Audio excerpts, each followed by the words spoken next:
Who are those people that will literally go along with whatever it is that you do because you've done right by them in the past? The only people that are going to build your brand initially are the people that know you best. You only need maybe one or a handful of those people to buy into your concept, and it literally changes your entire world. The number one mistake that all real estate investors make, it's this. Find the deal and the money will follow or find itself. We all know that's not true. So why are we told that? Well, typically, if you're buying a real estate investing course or a training course, they want to make it all seem as easy as possible, right? Because if you're going to spend $10,000, $20,000, $30,000 to learn how to buy apartment buildings, buy multifamily, buy land, do whatever, they want to be able to tell you, yeah, the money will take care of itself.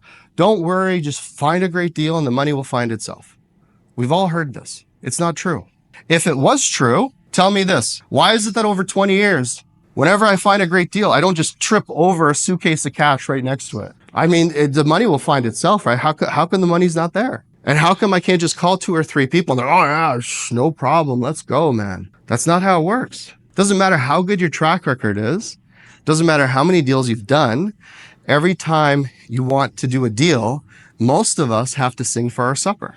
So why is it that the billionaire fund managers out there, that they all raise these monster funds for billions of dollars before they even have a deal? If the deal will always find the money, how come the biggest guys in the world do it the exact opposite way?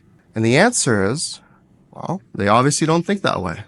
So like I said, the truth is capital raising is the number one skill of an entrepreneur. So Blackstone, $100 billion raised, 16% return on average. So if we're in this room and we have better deals, and we can make a better return both for ourselves and our investors, how come they got 100 billion and you can't raise a million or 10? Where's your 100 billion? Where's my 100 billion for that matter? Now, over the last 24 months, we grew our database to just over 55,000 people, literally from a cold start. And for those of you who are like, but you do ads. Yeah, we started doing ads 4 months ago. I was at 40 or 45,000 before I even touched an ad, before I even knew what a ClickFunnels was. That's my whole point. So how did we do that? Well, the first thing we had to do is we audited our network. So we looked at the immediate people in our network. When we audited our network, we figured out who our ideal investor avatar is, i.e. our tribe. And I'll talk about that in a second as well. And after that, what we did is we ended up creating unique strategies for each group. When you look at the people in your network, your tribe really consists of 5 different types of people. So your first one, like I said, are your core champions. So in the context of your business, who are those people that will literally go along with whatever it is that you do because you've done right by them in the past? If you're a plumber and you've serviced their entire neighborhood of houses, they'll listen to you. If you're a property manager and you've done right by people, if you're Pavo in the construction industry, a lot of the investors that you're probably talking to are people that are from your construction world, right? Because they're your core champions. They're people that have bought into him as a person, as a brand, as someone who's trustworthy. So in your context, think about who those core champions are. Literally, and it doesn't matter if you're a math teacher, it doesn't matter if you're a janitor, it doesn't matter if you're a mechanic. Think about who those core champions are.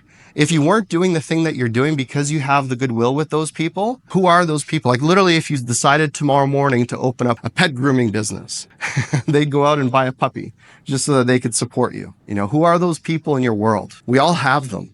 The second group is your industry allies. If you're working in the plumbing industry, there's an entire trade of people that are within that industry that have got to know you, trust you, like you. I can tell you right now, the biggest untapped market for most of you is the market you came from that you seem to think you don't need to talk to anymore. It literally is the easiest place to go to, because what do most people do when they get into real estate? They take the real estate training, then they spend their money, then maybe they get some money from some friends or family, and then they realize, oh, I need more money. So they go where? To the real estate networking events thinking what?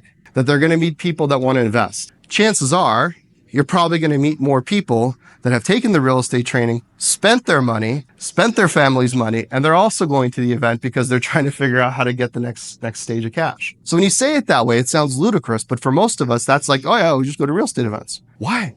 One of our clients is, he was a dairy farmer, sold his farm, started investing heavily in real estate, built out a huge network totally outside of real estate. He already has the intangible credibility by being a credible service provider, businessman, businesswoman in their existing business. The third group is your mentors and advisors. Most of you have people that you can talk to, just bounce ideas off. Why not use those people as a sounding board to get in front of other people? Call 5 or 10 accountants in the area, go interview them. hey, I'm open to a new accountant. Here's my strategy. Here's my portfolio. Here's what I'm working on. Here's how I'm doing things.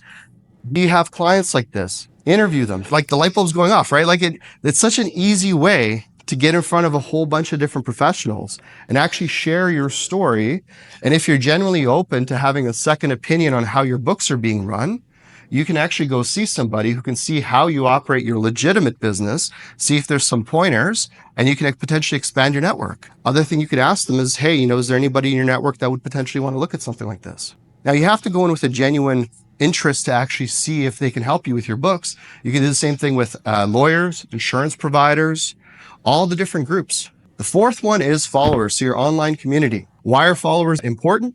Creates leverage, creates opportunity. Just because they can't do business with you doesn't mean that that community that you've built is not valuable to somebody else who can then indirectly help you with something else. Case in point, our inner circle. We have hundreds of members across the country. These are high-performing real estate investors. They've raised well over $200 million to do over $1 billion in deals. These are high performers. They're also ideal clients for other people. So we literally have people reaching out to us, mortgage brokers, insurance agents, advisors, tax people. They want to be sponsoring our events. They want to be involved with what we're doing because we have a captive audience of who? Their client. Right? That's an intangible. Accountants would call that goodwill. But that's a way for you to monetize potentially your followers indirectly. You create leverage. I spoke at the multifamily conference last year. This year, I'm speaking at the biggest multifamily conference in North America called the Best Ever Conference. That's in April. They make me look like I'm playing in the kids section of the sandbox, and that's totally cool because I got people that I aspire to mentor under as well. Having the followers, having the influence, having the ability to push the needle for people. This is all, guys, I've only been doing this social media thing for 2 years. What could you do in 2 years? And the last one is your admirers. I literally had people chase me out of the room I was signing. They didn't know me 25 minutes before I got on stage.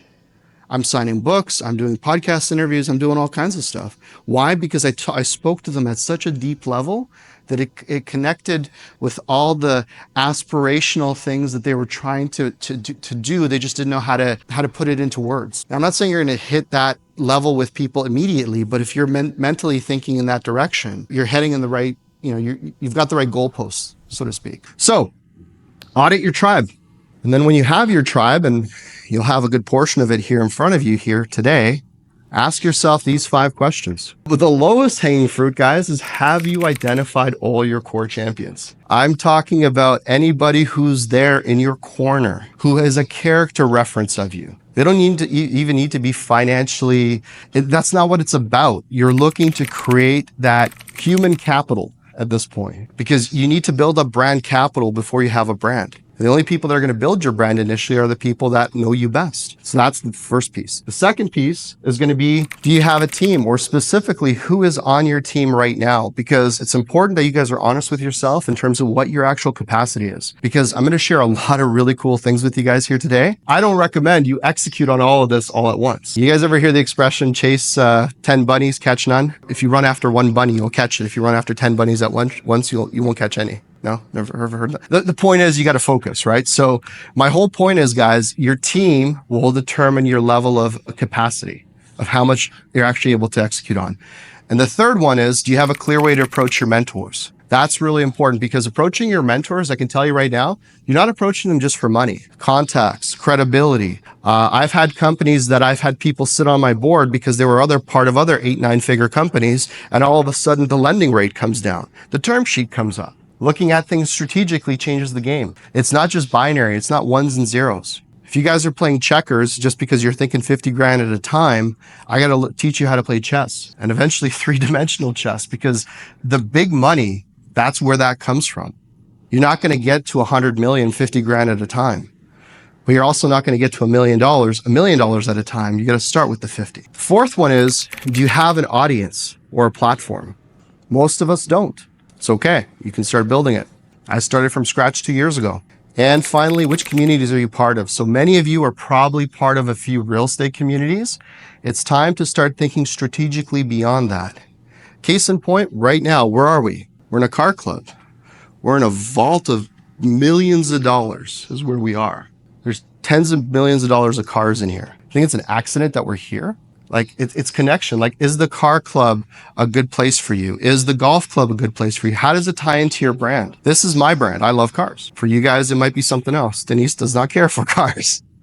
So aside from these 5 types of people that you start to categorize in your mind, the next thing that I want to point out is state the obvious. You need to open up your pond. If you're just looking in Canada, it's a small pond for accredited investors, unfortunately. I'll give you an example. In the US, there's over 24 million accredited investors. In Canada, there's 1.3. Now, 1.3 is still fantastic, but it's 1.3 versus 24. Most of us need to think a little bigger. Now, the thing is, from your perspective, you only need maybe one or a handful of those people to buy into your concept, to buy into your business. And it literally changes your entire world. The value of an investor is umpteen-fold what you're actually getting from them as a check. Because with that check comes referrals. With those referrals come additional investors. With those checks come the promise of more checks. So I'm telling you guys right now, like, you don't need 100 investors.